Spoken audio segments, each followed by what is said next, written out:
Hello students. Students, in this chapter of biomolecules, we have studied about several macromolecules like carbohydrates, proteins, lipids, and in the previous session we studied about nucleic acid, in which we studied the structure of DNA and the RNA. Then we moved on to the enzymes. So in the previous session we have studied the introductory part about the enzymes, and we also have studied about the nature of enzymes. Now in this particular session we are going to study the properties of enzymes first, and then we'll move forward. So enzymes, they hold upon to many properties. The first property is that they are proteinaceous in nature. So all the enzymes are basically made up of proteins. So this is the first property.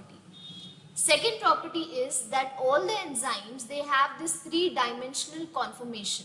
That means all of them, they have the specific three-dimensional conformation, and they have one or they have more than one active site on which the substrate comes and reacts. Okay, or you can say the substrate combines with that enzyme. And this active site on which the substrate comes and reacts with the enzyme or combines with the enzyme, it is called the substrate binding site. The third property is that it is catalytic in function.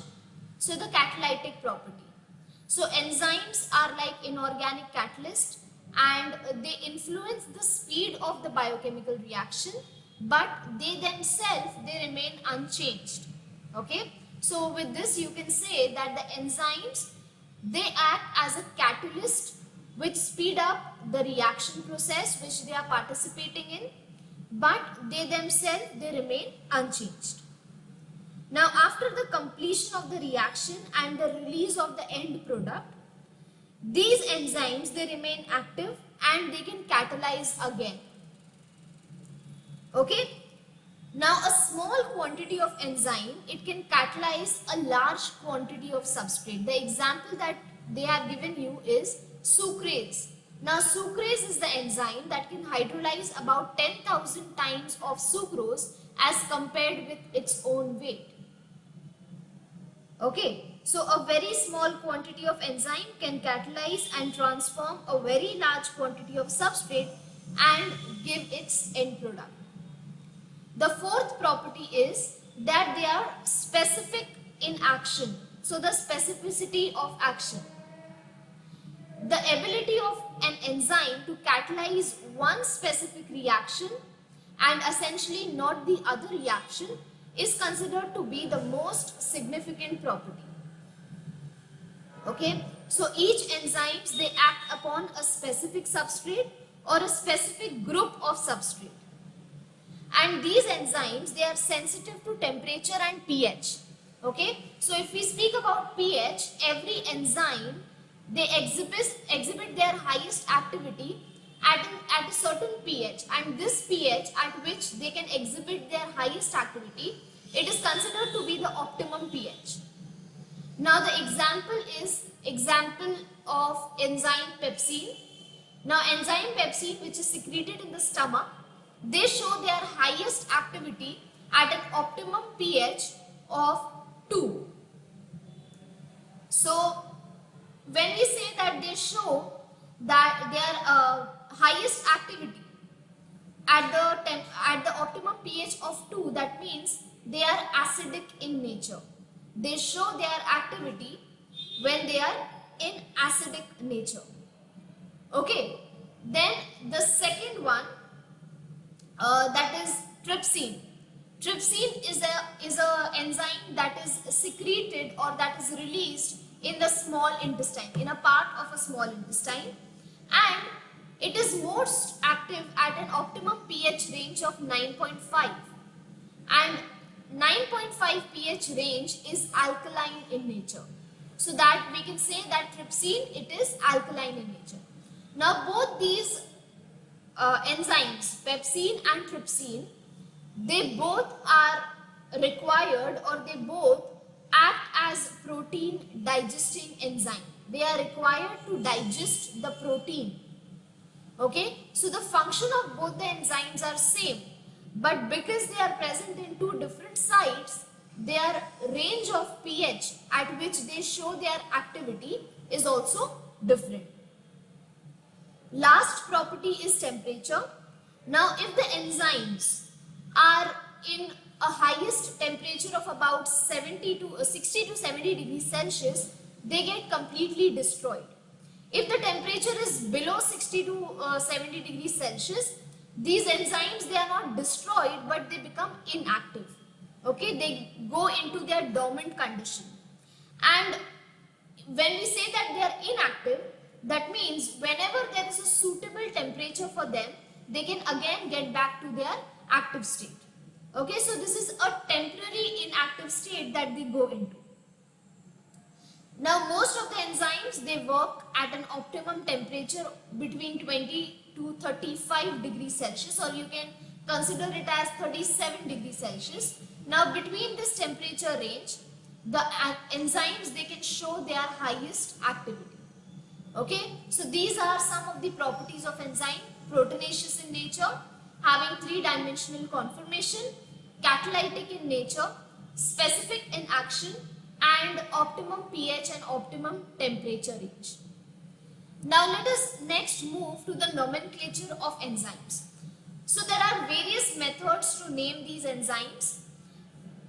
If the enzymes are named after adding the suffix, that is ase, okay, so this is added, this name is given by the name of the substrate on which they act. For example, protease, sucrase, or nuclease. These are the three enzymes that acts on the substrate protein, sucrose, and nucleic acid. So protease, it is used to break the proteins, sucrase is used to break down sucrose, and nuclease is used to break down the nucleic acid. So as you can see, these enzymes are named by adding the suffix ase to the name of the substrate on which they are acting. The second way of naming these enzymes is considering their function. So the enzymes can be named according to their type of function they perform. For example, if we give an example of dehydrogenase, dehydrogenase is used for the removal of hydrogen. So that is how the name is being given as dehydrogenase. Carboxylase, it adds upon carbon dioxide. Decarboxylase, it removes carbon dioxide. And oxidase, it helps in oxidation.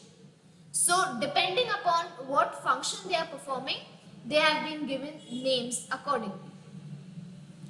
Then there are certain enzymes that are named according to the source from which they are obtained, or the source from which they are extracted and isolated. For example, papain. So papain is an enzyme that is extracted from papaya. Bromelain is an enzyme that is extracted from pineapple. So bromelain, the name is being given because they come up from the member of Bromeliaceae, that is pineapple.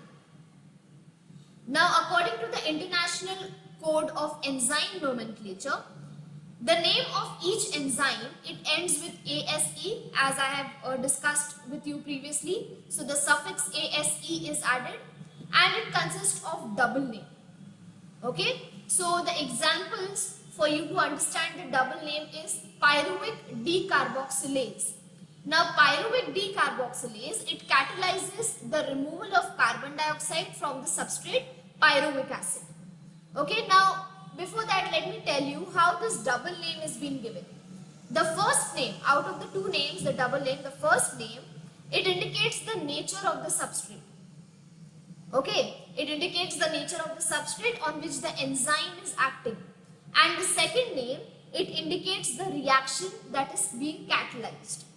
Okay, so if we take an example of pyruvic decarboxylase, pyruvic is the nature of the substrate on which the enzyme is acting, and decarboxylase, that is the second name, it indicates the reaction. What is the reaction happening? The reaction is removal of carbon dioxide from the substrate pyruvic acid. Now the other example is enzyme glutamate pyruvate transaminase. So glutamate pyruvate transaminase, it catalyzes the transfer of an amino group from one substrate to another. That means from the substrate glutamate to another substrate pyruvate. Okay, so the name of the enzyme has been given as glutamate pyruvate transaminase. So I hope you all understood this. Nomenclature of enzymes says how the enzymes are named, on what basis are the enzymes named.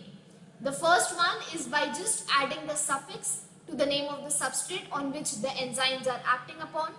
The second, by considering the function of that particular enzyme. The third way is according to the source from where the enzyme is being obtained. After this, let us get to the next part, that is classification of enzymes. So there are several classifications of the enzymes. The first one is oxidoreductase. Now these enzymes, they catalyze oxidation and reduction reaction. And this is done by transfer of oxygen or transfer of hydrogen. Then there is transferase. Transferase, these are the enzymes that catalyze the transfer of certain groups between two molecules. So if you can see over here in this reaction, glucose plus ATP, when enzyme glucokinase is acted upon them, the product that we get is glutamate 6-phosphate plus ADP. So ATP, adenine triphosphate, is turned into adenine diphosphate. Okay, so transferase enzyme, these enzymes, they catalyze the transfer of certain groups between two molecules. Hydrolases are the enzymes that catalyze the hydrolytic reaction. Okay, so now here they have given you an example of sucrase. So when sucrose is a product and sucrase is the enzyme that is acted upon it, the end product that you get is glucose and fructose. So this is after a hydrolytic reaction. Sucrose is being hydrolyzed into glucose and fructose, and a water molecule is also released by enzyme sucrase. Then comes lysases. Now these are the enzymes that are involved in elimination reaction resulting into the removal of a group of atom from the substrate molecule to leave a double bond. Okay. Next is isomerases. Now these enzymes, isomerases, these enzymes, they catalyze the structural rearrangement within a molecule. So their nomenclature, it is based upon the type of the isomerism. Okay. So if you see in the example, glutamate 6-phosphate, when isomerase enzyme is acted upon it, it turns into fructose 6-phosphate. So there is a certain rearrangement that is happening within the molecule. Then the last one is ligases or synthetases, and these are the enzymes that catalyze the covalent linkage of the molecule by utilizing the energy which is obtained by hydrolysis. Okay, and from the hydrolysis of an energy rich compound like ATP or GTP. Now after the classification of enzymes, let us next move to the mechanism of enzyme. The basic mechanism by which the enzyme catalyzes a chemical reaction, it begins with the binding of a substrate to an active site of the enzyme. Okay, so every enzyme, it is having one active site on which the substrate can come and link to. Now what happens? What happens when there is a binding of a substrate and the enzyme? Whenever there is this binding of a substrate and an enzyme, there are certain changes that take place. And these changes are in the distribution of electrons in the chemical bonds of the substrate, and this ultimately causes the reaction that leads to a formation of an end product. Okay, now the end product is released from the surface of the enzyme. Now to understand the mechanism of this enzyme reaction, there are two models which is being postulated. The first model is Lock-and-Key model, which was being postulated in the year 1894 by the scientist Emil Fischer. Now according to this model, Lock-and-Key model, The lock is the enzyme which is having certain active sites. There can be one active sites, there can be more than one active sites. And key is the substrate. Okay, and for this lock and key model, only the correct size key, that means only the correct size substrate fits into the keyhole, that is the active site of the lock enzyme. The lock over here is the enzyme. So if you see over here in this picture, the enzyme, the E-shaped structure that you can see, this is the lock. Active sites, there are two active sites. These active sites are the two holes on the lock. And sucrose, that is the substrate, is the key.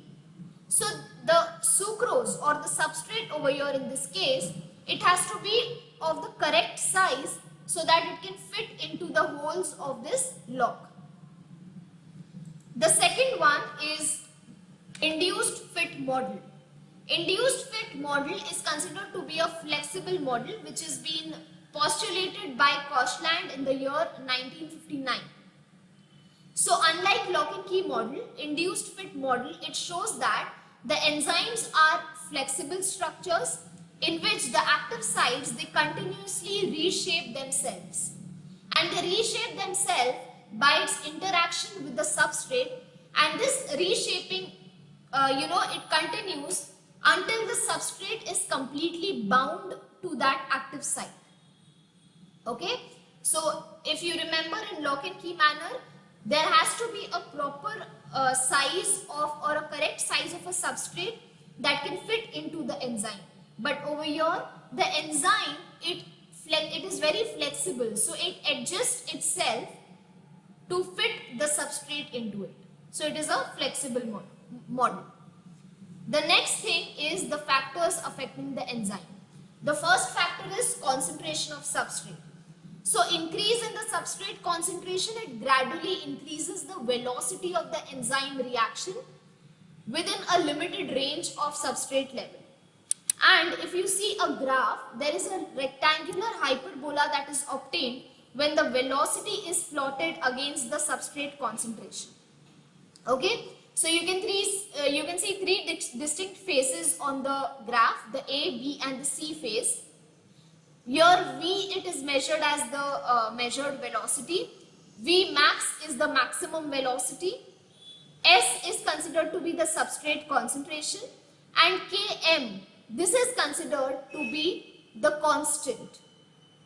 Okay, and this constant, the Km value, it is defined as the substrate constant to produce half of the maximum velocity in an enzyme catalyzed reaction. Okay, understood? What is Km value? Km value, it is considered to be the substrate concentration to produce, the substrate concentration that is required to produce half of the maximum velocity in an enzyme catalyzed reaction. Now this Km value, it indicates that half of the enzyme molecule, that is 50% of the enzyme molecule, it is bound to the substrate molecule when the substrate concentration is equal to the Km value. Okay, so the Km value over here is constant and it is the characteristic feature that is being given to the enzyme. So if the Km value is low, it indicates a strong affinity between the enzyme and the substrate. And if the Km value is high, it will show a weak affinity between the enzyme and the substrate. The second factor is the enzyme concentration. So the rate of the enzymatic reaction, this is directly proportional to the concentration of the substrate. And the rate of the reaction, this can be decreased by decreasing the concentration of the enzyme. The third one is temperature. So as discussed previously, there is an optimum range of temperature, that is 20 to 37 degrees Celsius, at which the enzymes show they are active, the best activity. Okay, and there is this denaturing of enzymes that is observed. It is at the temperature about that is above 40 degrees Celsius. Okay, so you can say 60 to 70 degrees Celsius is the temperature at which the enzyme is completely denatured. Okay? The next one is pH. So pH again, as discussed, that there is an optimum pH for every enzyme. Enzyme pepsine, it acts best at an optimum pH of 2, that is acidic condition, and enzyme trypsin, it acts best at an optimum pH of 9.5, which is alkaline in condition. So similar to temperature, there is also pH that will at which an enzyme will catalyze the reaction at its maximum rate. After this, next is the concept of metabolism. So what is metabolism? Metabolism, it is considered to be the sum of the chemical reaction that takes place within each cell of any living organism. Okay, and this metabolism, it provides energy to carry out the vital processes for the synthesis of the new organic material. So metabolism, it is divided into two pathways: catabolic pathway and anabolic pathway. Catabolic pathway, it leads to formation of simple structure from a complex biomolecule. Okay, the example over here that is given is when we eat wheat. Okay, we eat bread or we eat chapati, our gastrointestinal tract, it digests, that means it will hydrolyze the starch to glucose and with the help of an enzyme and release energy in the form of ATP. So over here it is very simple. A large molecule, it is broken down into simpler molecule with a release of energy. Catabolic reaction is completely reverse. Over here it is a biosynthetic pathway that involves formation of this complex biomolecule from simple structure by using the energy. Example that they have given is synthesis of glycogen from glucose and proteins from amino acids. Okay, and this pathway, as said, it consumes energy. The next one is metabolic pool. Now metabolic pool, it is the reservoir of biomolecules in a cell. Okay, and the enzymes, they can act upon, like these biomolecules in the cell are the ones on which the enzymes act upon to produce useful products as per the need of the cell. Okay, now this concept of metabolic pool, it is significant in cell biology because it actually allows one type of a molecule to change into another type. The example that they have given is carbohydrates that can be converted into fats and vice versa. Okay, now the other example is catabolic chemical reaction of glycolysis or Krebs cycle. Now over here the end product that is formed is ATP. Okay, the glycolysis process or Krebs cycle process, it provides ATP.